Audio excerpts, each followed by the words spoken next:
right, guys, here we go. We've got the last part of this unit that we've got for trigonometry, and that is going to be the law of cosines. And as you can see, I'm not going to sugarcoat it, guys. Law of cosines is not fun. It is long. There's a lot that goes into it.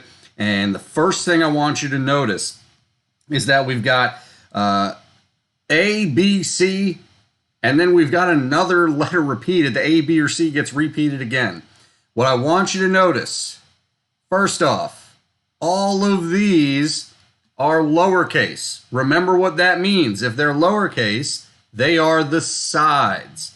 And we're going to label these sides the same way. A, B, and C are the sides across from angle A, B, and C. So understand that most of what we put in here is the sides. But notice, we do have capital A, B, and C at the end, the cosine of A, B, and C. Now, the good news for this is it's always cosine. It's never going to be anything else. It's why it's called law of cosines. The bad news is, as you see, we got some squares in there. Over here, when we look at this, this is 2 times the sides. Now, what I want you to realize is if you look at the sides here that are squared and the sides that get multiplied by 2, they're the same. If you have B and C over here, the squareds getting added, it doesn't matter what order. As long as you have the other 2 sides that are not the side that you have equal to. Now, the way we're going to decide which one of these to use is we're either going to be looking for this side or this angle. There is no reason our x should be anywhere in here. If you have your x inside of the b squared c squared or that 2bc, you've set it up incorrectly. You're setting it up to a point where it's way too hard to solve and almost impossible to solve because we have to use quadratics to solve that. And there's a reason we haven't done quadratics, because we don't need them right now. So understand, your x is only going to go here or here. That means by the end of our problem, we are either going to have to use the square root function because we'll have x squared over here, or we're going to have to use the inverse cosine function because x will be over here where the angle is. And remember, the only way we decide where x goes, if x is a side, it goes over here. If x is an angle, it goes right here. Now again, you may use one of these different setups depending on how your triangle looks or what you label A, B, and C. But either way, just understand we can use this for anything we've got set up. So the first thing we're going to take a look at is when x is a side. So notice x will always be the side across from the angle that we've got.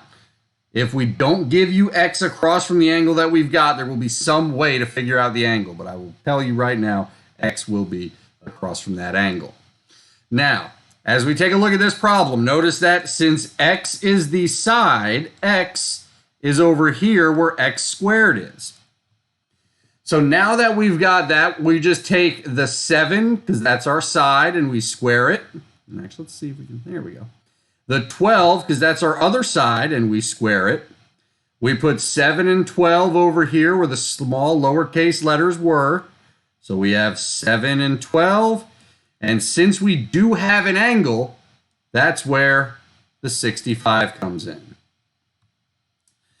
Now, to take a look at this and go through it, let's see what our calculator is going to look like. Now, when you're doing these problems, what I would do, going through these steps the same way they have, you can do the multiplication to get what this is. Notice that's a negative sign there because it's subtraction. We'll get to that later. When we get to the squaring, square them separately, and then just go through what we've got. Now, for us, what we're going to do is we're going to do our calculators, and we're going to do this in 2 steps. Now, I want to know what my 49 plus 144 is at first. 49 plus 144 is equal to 193. I'm going to hold that number over here to the side because I need to use this and make sure that it subtracts from the 193 to get that 122. So when we go through that, let's now go and take a look at our good old calculator that we've got here. Now we're going to do 168 times the cosine of 65. We're not going to worry about the negative yet because we just want to do 168 times the cosine of 65. Now remember to be in degrees mode, not in radians. And if you need help with that, jump on a Google Hangout with me or look it up on YouTube. There are a lot of videos for how to change a calculator from degrees to radians, especially for those TI-84s. But if we look at this, our 168 times the cosine of 65 gives us this number that is very, very, very, very, very close to that 122. Now notice when we look at, and should I say, when we look at what it says round to the nearest tenth. They rounded to the nearest hundredth because we have to go to 2 decimal places to round it. If I go to 2 decimal places, and actually, it would help if I wasn't in the way of what the answer is. But if we go to 2 decimal places for this one, the second decimal place would be 71.00. So we're going to do 193 minus 71.00. If it doesn't specify, what we're going to want to do is we're going to want to use that answer. Now notice either way, when we do that, we get that 122.001. Now, this calculator likes to use the actual answer thrown in there. But now what we need to do is we need to figure out if we notice, let's see. We notice we still have x squared is equal to that number. So while we have x squared is equal to 122, what we need to do is we need to take the square root to get what our answer is. So when we do that, if we come back to our trusty calculator here, we're just going to take the square root. So we will, we actually don't have to shift for this. We'll take the square root of our answer. And notice that's going to give us here 11.04. What I would do though, if we're going to use the 122.00, either way, we still end up with the same answer. Square root of 122 being 11.04. So if we notice what they have done, 11.0 for that. So like I said, these kinds of problems where x is the side, they are going to take a little bit of work. But the good news is, since all we have on one side is numbers, we're going to figure out what that is equal to, like we did down here for that 122, and then take the square root of it. And that's how we're going to get to what our answer is. Now I'm going to go to another type of problem where now x is the angle. So I'm doing this because we'll go through a couple of problems on Khan Academy today to make sure that we've got this. But notice here, now x is the angle. So now that x is the angle, now what we have to do is have cosine of x be what we have set up. Now the issue here becomes the order of what we have and where we plug these sides in our equation. If we plug in the wrong side over here, that's going to give us a wrong equation and give us a wrong answer. Remember, this number has to be the side across from that angle. So we have 7 squared is equal to 11 plus 12 squared, or 11 squared plus 12 squared, minus 2 times 11 times 12 times the cosine of x. It's important to understand over here that this is times the cosine of x, or that right there. Now, go through and calculate the numbers in these exact steps that they have. The key we need to understand is right here. This is where the most common mistakes will be made. We cannot subtract 265 from 264 right here because, like we said, it's 264 times the cosine of x. So think of this like this cosine x is not even here. If this was 265 minus 264x, we would just subtract the 265 from both sides. This is going to look a little weird because these lines are a little thick.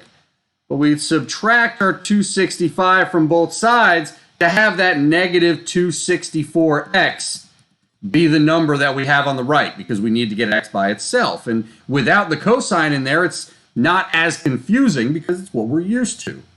But that's how we get from this step to the next one, because again, you cannot subtract these two numbers right here. They are not like terms. So that gets us to negative 216 and negative 264. The way we get this decimal is we are dividing by that 264 on both sides, because now that's going to give us the cosine of x by itself. So if we go, and I'm just going to go from the dividing by 216. So if we go from here, we divide by the negative 216, because again, remember that's what we've got. And let me see, it looks like this calculator is only needing us to do that. Oop. Now notice what with that negative is on the outside. We do not want that. So negative 216, we'll put that in parentheses, divided by our negative 264. The reason that we have to put these in parentheses is because if the negative sign is outside, it's going to make our answer negative. If you put a negative number into that cosine, you are going to get a wrong answer. So notice what we've got here, 0.818181. So now we will shift cosine to get that ACOS of the answer that we've got. Now they want us to round to the nearest tenth, so this would be 35.1 because the 9 here in that second decimal place is going to make it round up. So that's how we get our 35.1 for that one. Now those are the two types of problems you are going to see when it comes to law of cosines, and that is how you solve them. If you need to look at some of the other examples, please do so, and if you have any questions, please let me know. But we are now going to take a look at Khan Academy and take a look at what one of those problems is going to look like.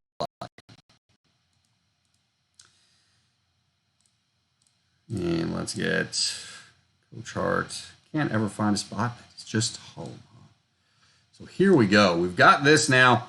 Looking at this, finding AB. We are looking to find AB. I don't know which one even is going to show up, but finding AB is this side across from the 83.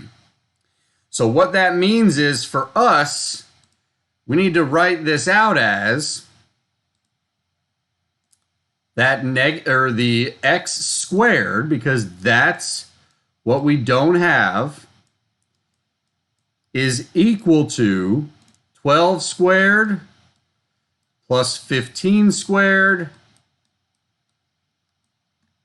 minus 2 times 15 times 12, because remember the order doesn't matter for that,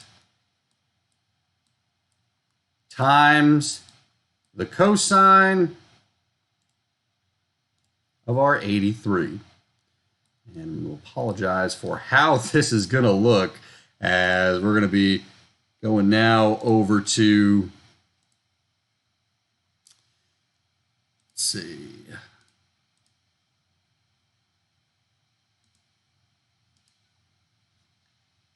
what we've got here. And we'll scroll back. Notice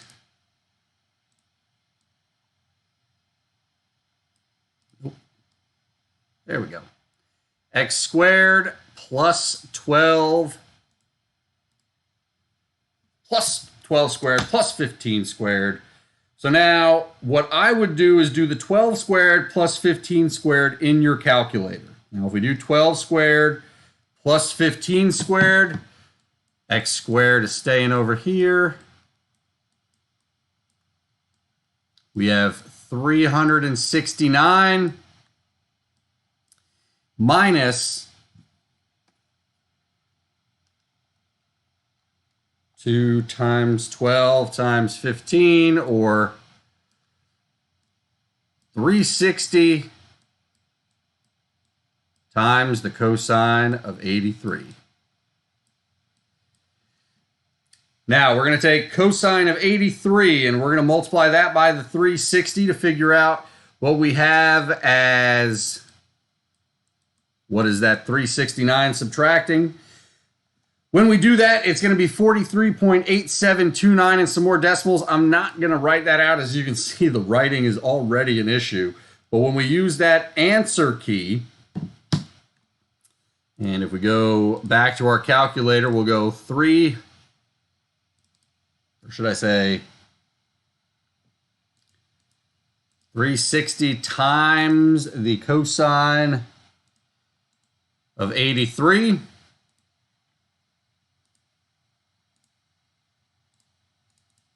There we go. So we get 360 times the cosine of 83. That gives us that number. That's what we have to take 369 minus. So we subtract that. Now, this number, that 325, 117, we have to hit the square root and find, nope, not the double answer of that. Find the square root of our answer, which is 18.03. Now, when we took a look at that, 18.031, they want to go to the nearest tenth. So 18.0, since 0.03 would give us that. Now with this, I would write the 0.0 as they may make it a little mad at you and not allow you to go forward with that. Now let's hope X is the angle, and it is. Great. Thank you, Khan Academy, for that one. But now we're going to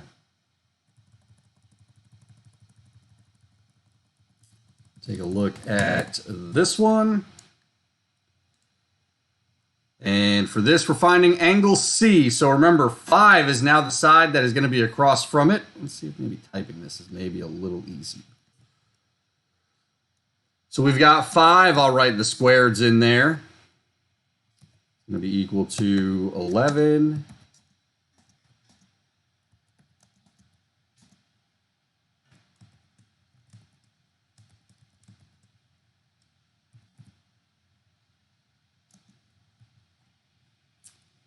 So now if we take a look at this, put our nice little squareds in there. And our setup for this,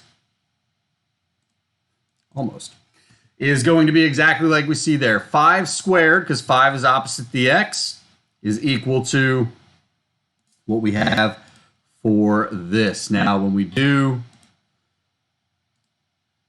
that next part, 5 squared is going to be 25. 121 plus 100 minus, and we'll get 2 times 11 times 10 is 220.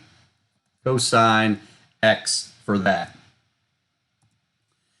Now when we combine our like terms, 221 minus 220 cosine of x. Now remember, we're going to be subtracting 221 from both sides. And we get that. We'll get 196, or should I say negative, is equal to that negative 196 and the negative 220. So now what we need to do is we need to divide by that negative 220. And if we go to our calculator now, we will see if we do it. Yep, we'll see what we get for that. So remember putting them in parentheses, negative 196 divided by negative 220 gives us that decimal. Remember, that is what we're going to take the inverse cosine of. And we're going to get 27.0122 for that.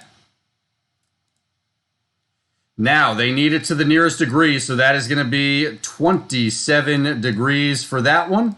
And we'll put that one right in here and get our correct answer. Now, like I said, law of cosines definitely can be one that may not be the most fun, but it is the good news. The end of the unit that we've got here. So your assignment in Khan Academy due tomorrow at 8:30 a.m. You will have another assignment in IXL tomorrow, which I will do a video with to go over with you. That one will be due Sunday by midnight.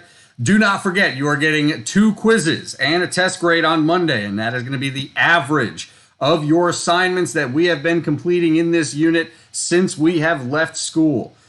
If you do them late after Monday, you can obviously raise that quiz and test grade, but you will be taking the hit for those late assignments there. If you have any questions, I will be posting a Google Hangout as well today. And with that being said, have a good weekend. Don't do anything I wouldn't do. And we'll see you tomorrow.